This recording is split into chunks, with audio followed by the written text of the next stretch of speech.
শুকনো লঙ্কা দিলাম, আদা নিয়ে নিলাম, রসুন দিলাম, এখানে জল দিয়ে দিলাম, এটাকে পেস্ট করে নেব। দিয়ে দিচ্ছি সর্ষের তেল, বেশি করে তেল দিলে টেস্টটা সুন্দর হয়।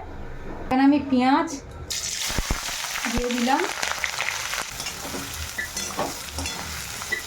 ভাজা ভাজা হয়েছে, আদা রসুনটা এর মধ্যে দিয়ে অ্যাড করে নিলাম।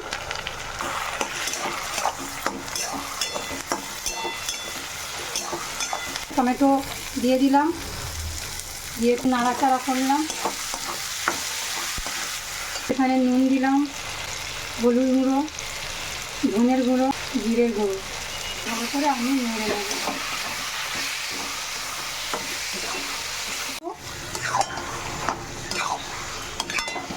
তো বন্ধুরা কত সুন্দর কালার হয়েছে, দেখো বন্ধুরা মাছটা কত সুন্দর হয়েছে, দেখো